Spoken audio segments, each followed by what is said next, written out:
திரு நாகரத்னம் தொடர்ச்சியாக போராட்டங்களை முன்னெடுத்து கொண்டு இருக்கிறீங்க. அரசுகிட்ட நீங்கள் இதுக்கு முன்னாடியெல்லாம் பேச்சுவார்த்தை நடத்திருப்பீங்க. அரசு என்ன சொல்கிறாங்க? 2012 முதல் நான் வேலைக்கு சேர்ந்த காலத்துலேருந்து 2014 வரை நாங்கள் எந்தவித போராட்டமே நாங்கள் பெரும்பாலும் நடத்திக்கல. அரசாங்கமும் தானாகவே எந்த ஒரு ஊதிய உயர்வும் தரவே இல்லை. அது அனைத்து இந்திய அண்ணா திராவிட முன்னேற்ற கழக அரசாக இருந்தாலும் சரி, திராவிட முன்னேற்ற கழக அரசாக இருந்தாலும் சரி, ஒவ்வொரு முறையும் போராட்டம் செய்து நாங்கள் ஊதிய உயர்வை பெற்றிருக்கிறோம். அதாவது இன்று 12,500 வரை.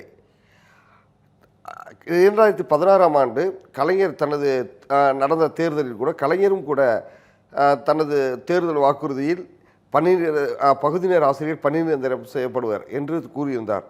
2021ஆம் ஆண்டு ஸ்டாலினுடைய பிரச்சார உரையின் போதும் உங்கள் தொகுதியில் ஸ்டாலின் என்று ஒவ்வொரு தொகுதியாக சென்று மனுக்களை பெற்ற போதும் கூட திராவிட முன்னேற்ற கழக ஆட்சி அமைந்தவுடன் கண்டிப்பாக பகுதி நேர ஆசிரியர்கள் பணி நிரந்தரம் செய்யப்படுவார்.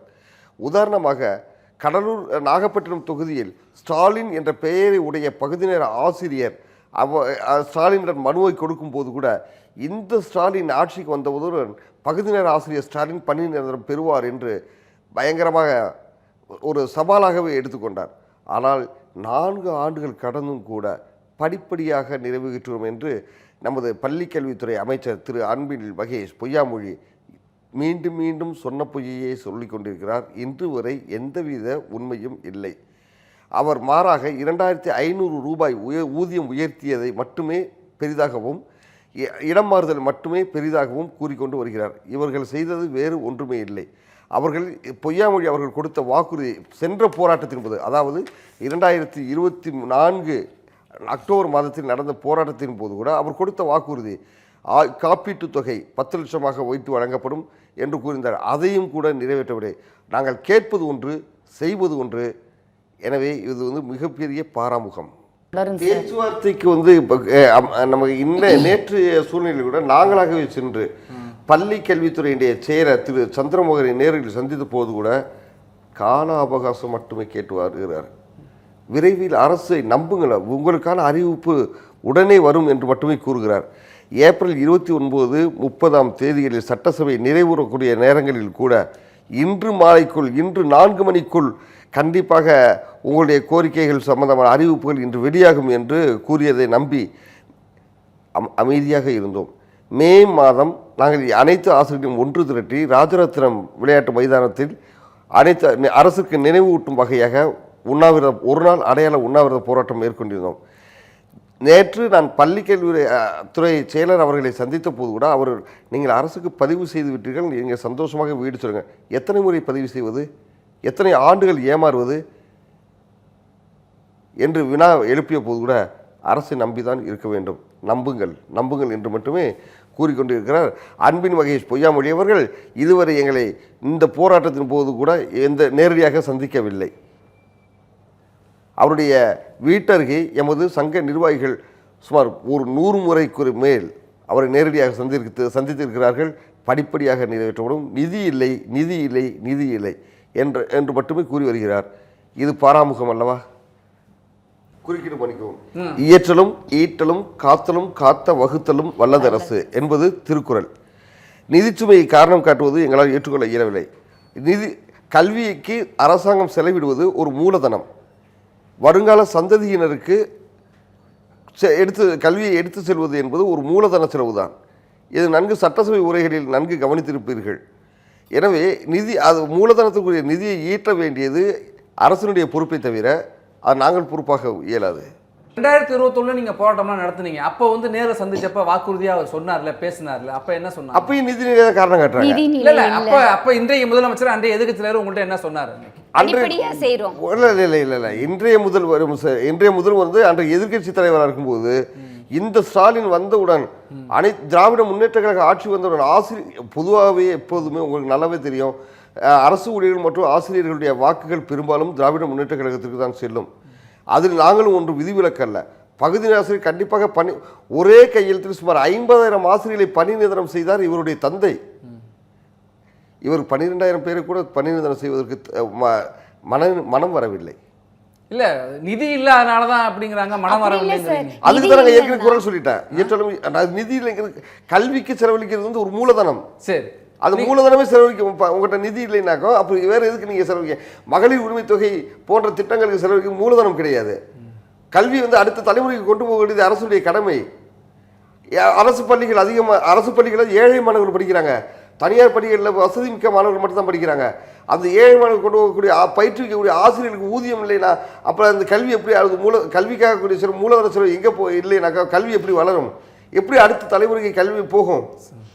இருங்க, முருகேஸ்வரி சொல்றாங்க. சமுதாயத்துல இப்போ இதே நீங்க இப்போ இசை ஆசிரியர், ஓவிய ஆசிரியர், தோட்டக்கலை ஆசிரியர், வாழ்வியல் துறை ஆசிரியர்லாம் இருக்கிறாங்கல்ல, முன்னாடி உங்கள் இப்போ தொகுப்புக்கு முன்னாடி ஓய்வு ஆசிரியர்லாம் பணியாற்றிருப்பாங்கல்ல, அப்போ அவங்களுக்கு எவ்வளோ சம்பளம்? அவங்களுக்குலாம் ரெகுலர் இடைநிலை எவ்வளவு? ஆசிரியர் மன்னிக்கிறேன் இடைநிலை ஆசிரியர்களுக்கு ஊதியம் அதாவது 19,500 இன்னைக்கு இந்த பே கமிஷன் படி. இன்னைக்கு எவ்வளோ சார் அந்த ஊதியம் வாங்குறாங்க? 19,500 பேசிக் பே 19,500. சரிங்களா? இன்னைக்கு அந்த பேசிக் பேர் தான் அவங்க வந்து நீங்கள் மற்ற இதர படிகள் கணக்கிட்டு வழங்கப்படும். மற்ற எல்லாம் கூட்டி கணக்கு தான் 40-50 வாங்குவாங்க சார். 40,000 50,000 வாங்குற ஊதியத்தை அந்த அதே வேலையை தான் நீங்க பாக்குறீங்க, உங்களுக்கு வெறும் 12,500 தான். கண்டிப்பாக எக்ஸ்பீரியன்ஸ் வச்சு அவங்களுக்கு 60, 70, 80, 1 லேக் முடிக்கும் கூட போகும் சார். அவங்க வருடம் கூட்டுவாங்க. ஆனா உங்களுக்கு இந்த 12,000 இருக்கு. 12,500 மகப்பேறு விருப்பு கிடையாது. மகப்பேறு விருப்பு கிடையாது. ஒரு குழந்தை பிறந்தா கூட அவங்க அந்த மகளிருக்கு முக்கியமான விஷயமே மற்ற மகளிர் நல அக்கறை வைக்கக்கூடிய ஸ்டாலின் வந்து இந்த பகுதி நேர ஆசிரியர் மகப்பேறு விருப்பு கிடையாது, மருத்துவ விடுப்பு கிடையாது, எந்த விருப்பம் கிடையாது. அவங்க கம்பல்சரி வேலைக்கு வந்தால் தான் சம்பளம். எல்லாத்துக்கும் மேலே ஒரு முத்தாய்ப்பு நாங்கள் ஒரு சொல்ல விரும்புகிறோம். முத்தாய்ப்பாக ஒரே சொல்ல விரும்புகிறோம். கலைஞர் சொன்ன எந்த ஒரு விஷயத்தையுமே ஸ்டாலினால செய்ய முடியல, குறிப்பாக பகுதி நேர ஆசிரியர் விஷயத்தில். போய் மனுவை வாரி வாரி வழங்கிட்டே சார் இருக்கிறாங்க. மனு மட்டும் கொடுக்குறீங்க, பதில் இல்லையா? இந்த கையில மனு மட்டும் கிடையாது. ஏன் போகிற இடங்கள்ல நீங்கள் எப்படி மோடிக்கு வந்து நிறைய விருதெல்லாம் கொடுக்குறாங்க, அது மாதிரி இவருடைய ஓவியம் வரைஞ்சு, இவரை ஓவியம் வரைஞ்சு, உதயநிதி ஸ்டாலின் ஓவியம் வரைஞ்சு எல்லாமே அன்பளிப்பும் சேர்த்து தான் கொடுக்குறாங்க.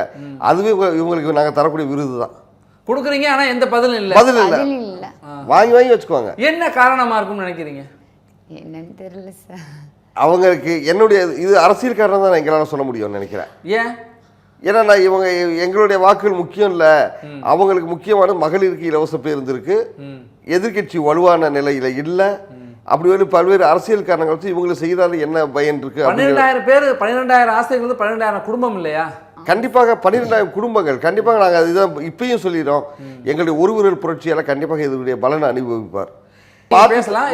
மாற்றுத்திறனாளிகள் விஷயத்தை ஒரே ஒரு கருத்து சொல்ல விரும்புகிறேன். சட்டசபையில் அறிவிக்கிறார், ஒரே ஒரு மாற்றுத்திறனாளி கூட மனம் வருத்தம் அடையக்கூடாது என்று நான் நினைப்பவன் என்று அப்படி சொல்லிட்டு இருக்கிறாரு.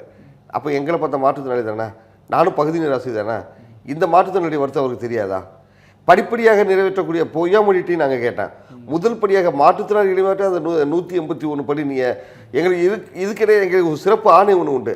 2 ஆண்டுகள் மாற்றுத்திறனாளிகள் தொகுப்பூதியத்தில் பணிபுரிந்தால் அவர்களை பணி நிரந்தரம் செய்யலாம். 2008 கலைஞர் கருணாநிதி அவர்கள் போடப்பட்ட அரசு அணை கிடப்பில் போடப்பட்டுள்ளது. அது மட்டும் இல்ல சார், 10 ஆண்டுகள் பணியாற்றினா பணி நிரந்தரம் செய்யப்படுங்கிறது அது சட்டம் நீதிமன்ற உத்தரவு.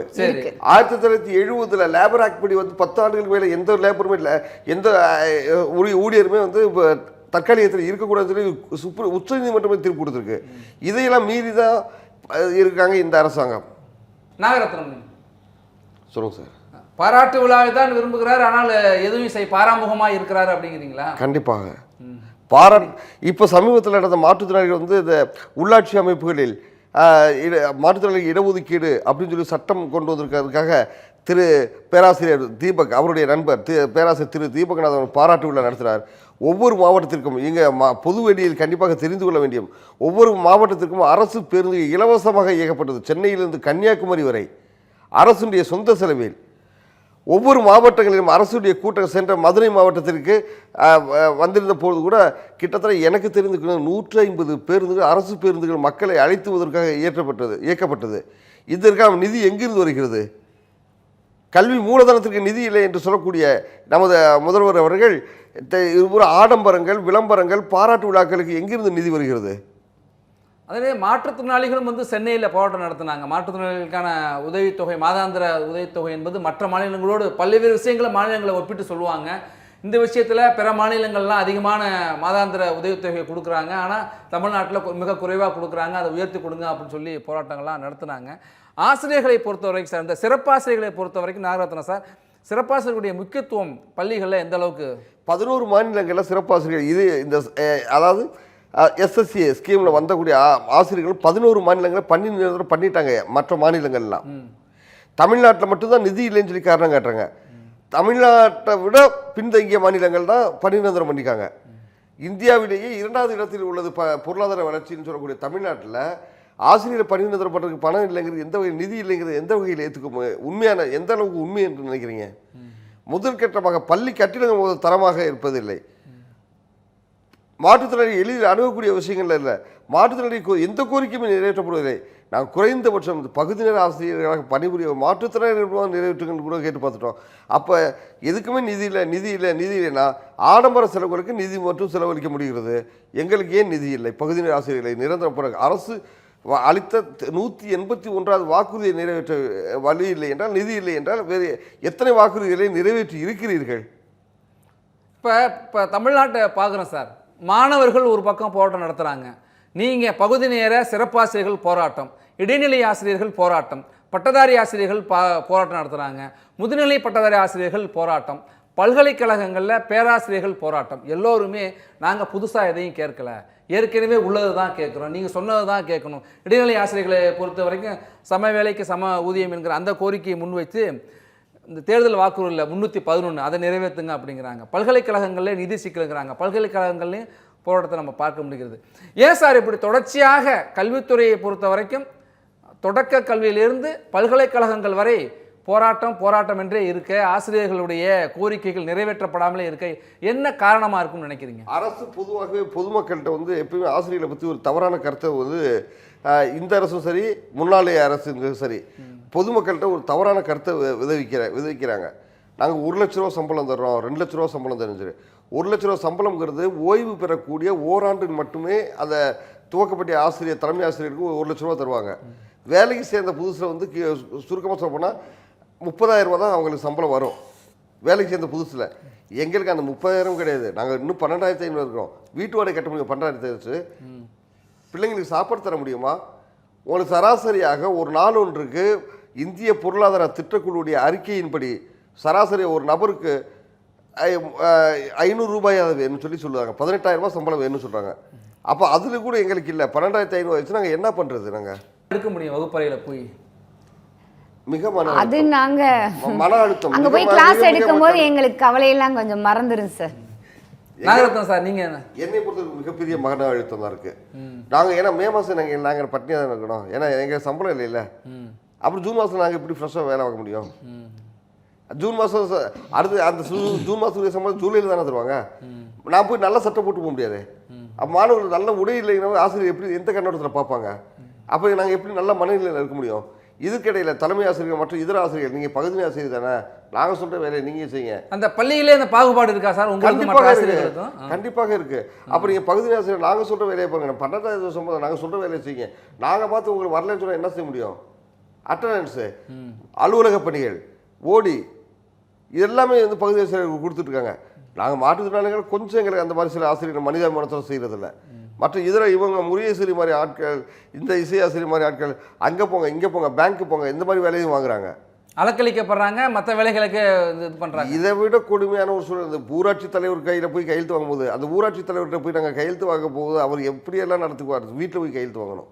எதுக்கு சார் அவங்கள்ட்ட கையெழுத்து வாங்கணும்? முன்னாடி நாங்கள் ஊதியம் வாங்குறதுக்கு கல்வி மேலாண்மை பள்ளிகள்லையா? இல்ல சார், அரசு பள்ளிகளே தான் கல்வி கல்வி மேலாண்மை குழுன்னு சொல்லி இருந்து அந்த பெற்றோர் ஆசிரியர் கழக பெற்றோருடைய ஸ்டூடெண்டுடைய பேரண்ட்ஸ்கிட்ட போய் கையெழுத்து வாங்கிட்டு வரணும். அவங்க ஏதாவது கூலி வேலை செஞ்சுட்டு இருப்பாங்க, அந்த வியாபாரங்கள் வித்துட்டு இருப்பாங்க சந்தையில், அவங்கள்ட்ட போய் நாங்கள் கையெழுத்து வாங்கிட்டு நோட்டோட நிற்கணும். அப்புறம் கெச்சம் சார்ட்ட கையெழுத்து வாங்கி அந்த செக்கை கொண்டு போய் பேங்க்ல கொடுத்து அப்படி தான் சம்பளம் வந்துச்சு.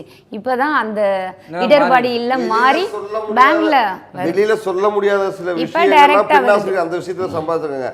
அதுக்கப்புறம் அதெல்லாம் நாங்கள் அரசுடைய கவனத்துக்கு கொண்டு போகிறோம். அந்த முறையை மாற்றிட்டு இப்போ நேரடி வங்கி கணக்கில் செலுத்துகிறாங்க எஸ்எஸ்சியில்.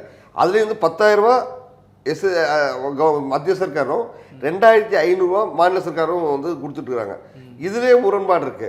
மொத்தமே வந்து சம்பளத்தில் உங்களுக்கு நல்லாவே தெரியும் நினைக்கிறேன். ஒவ்வொரு கல்விக்கு வந்து 60% மத்திய சர்க்கார் தருது, 40% வந்து மாநில சர்க்கார் தரணும். அப்போ எனக்கு 60% இவங்க கொடுத்துட்டா கூட 40% இவங்க தரலாம்ல. ஆனால் நிதி இல்லை. இதுதான் அவங்களுடைய காரணம்.